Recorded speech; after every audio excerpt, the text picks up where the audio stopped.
Não foi o Legislativo que definiu como se dá a campanha no Brasil, foi o STF. Não sei se vocês se lembram. Que é o Legislativo. Exato. Quem tem que definir isso é o Legislativo, é o povo. Mas o STF é o Mas o STF decidiu como que se dá a campanha no Brasil e proibiu o financiamento privado.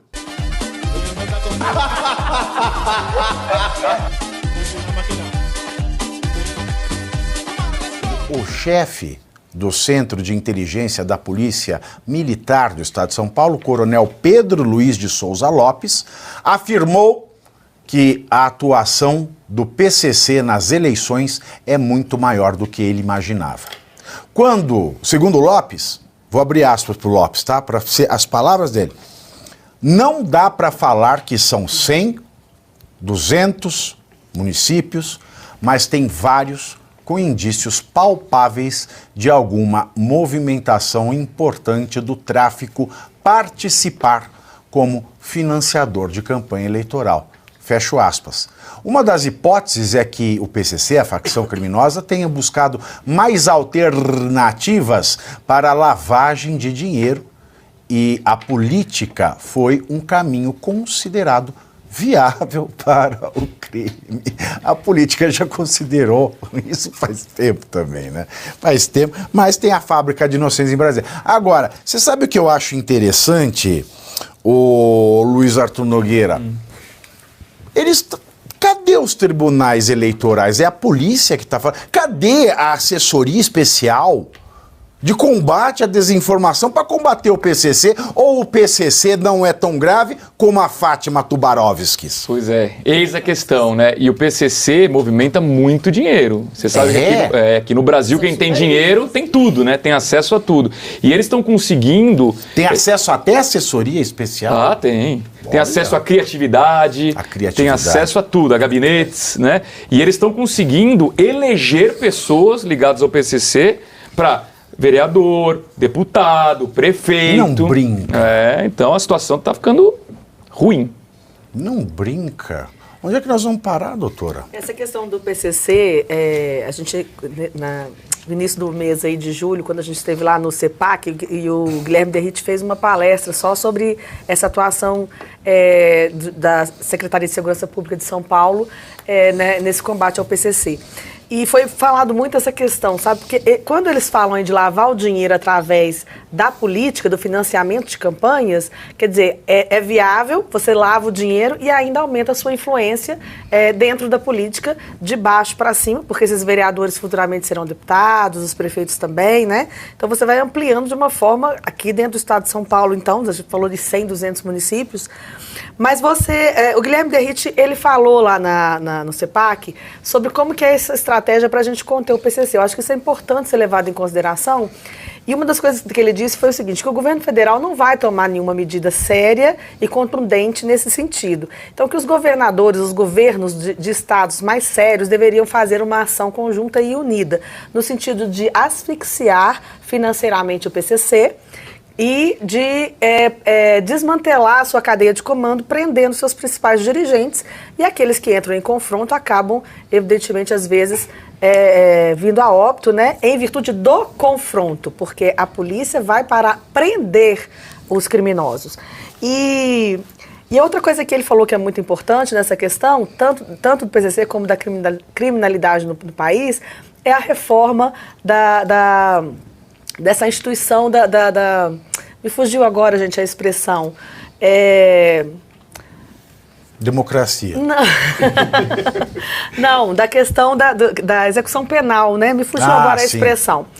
E aí essa questão do PCC, como o Luiz falou, é muito grave, porque a gente precisa, de uma vez por todas, de tomar atitudes no sentido de asfixiar realmente esse movimento.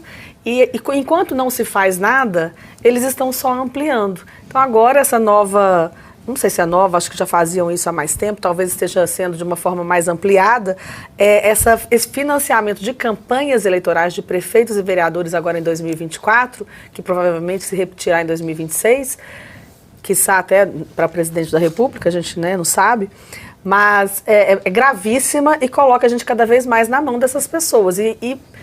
E é interessante que o movimento que se tem no Brasil hoje de juízes, políticos, querendo sempre amenizar a questão do criminoso, querendo sempre passar pano para o criminoso, nessa bandeira de direitos humanos, já tem essa ligação. Já são pessoas, às vezes, que foram financiadas por esses grupos que estão lá. No Brasil hoje, né, não é tão grave você meter um pau no nariz do que meter um batom na boca.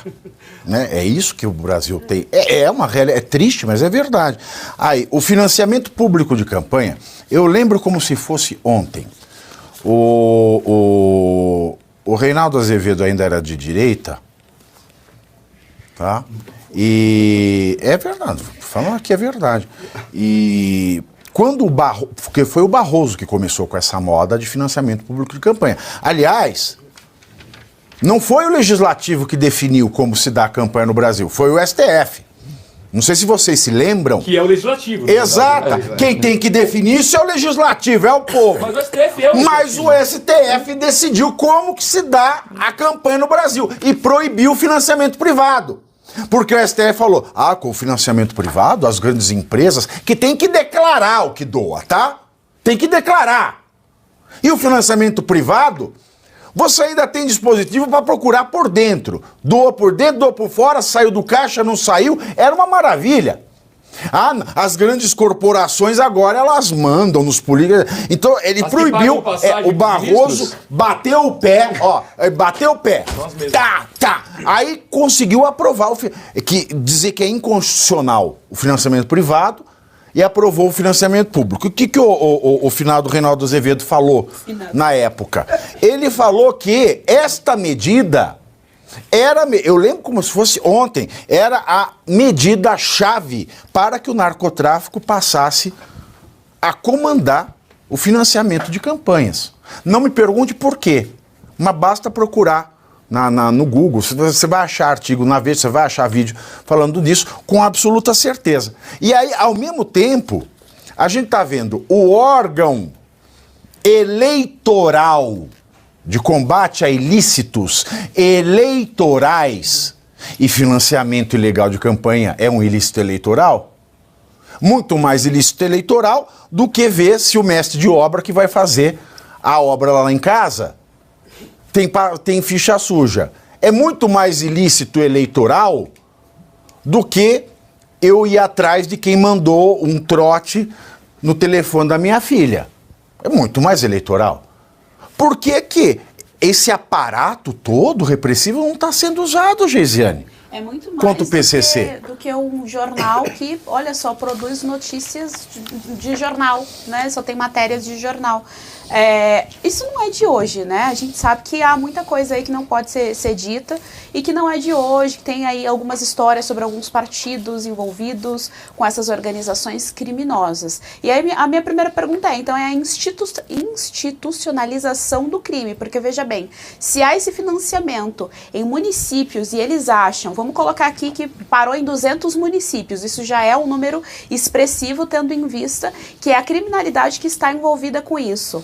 Então a gente está vendo a criminalidade sendo institucionalizada. Toma conta da cidade, a sociedade põe as culpas nas autoridades. O cacique oficial viajou para o Pantanal. Ele viajou. Porque aqui a violência está demais. E lá encontrou com o velho, não sei o que, o cacique usava o fio dental e fumava um cachimbo fedorento. Da paz, né? O cachimbo da paz está liberado.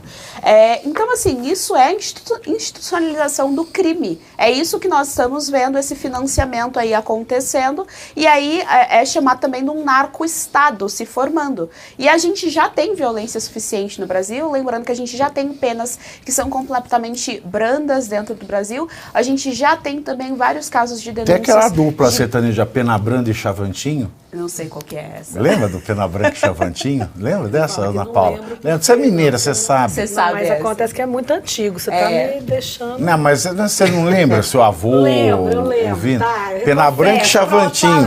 Pena Branca e Chavantinho. Agora no Brasil virou Pena Branda e Chavantinho. Exatamente. A gente já tem, né, as penas brandas, a gente já tem muita impunidade sem que esse crime seja tão organizado dentro das instituições políticas públicas brasileiras, do Brasil.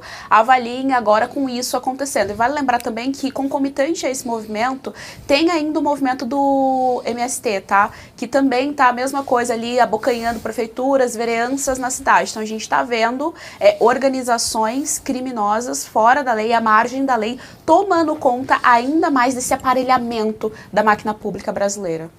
Lembrando que São Paulo tem 645 municípios, então se forem 200, nós estamos falando de 1/3 do estado de São Paulo, que é o mais rico do país. Exatamente. Ô, Pavinato, se eu entendi direito, você disse que o Supremo Tribunal Federal proibiu empresas privadas de financiarem campanha eleitoral. Ela considerou que isso era inconstitucional. Mas empresa privada pode financiar passagens de ministros do Supremo Tribunal Federal. Bela pergunta. Fica aí a não pergunta. Apresentar nada em nenhum tipo de portal da transparência, não ter nenhum dado atualizado e fica por isso mesmo. Uma viagem à China, por exemplo, que é um país bem legal. Fica com PH e tira o H. Não, é verdade, bela pergunta, porque exatamente, é bem isso aí.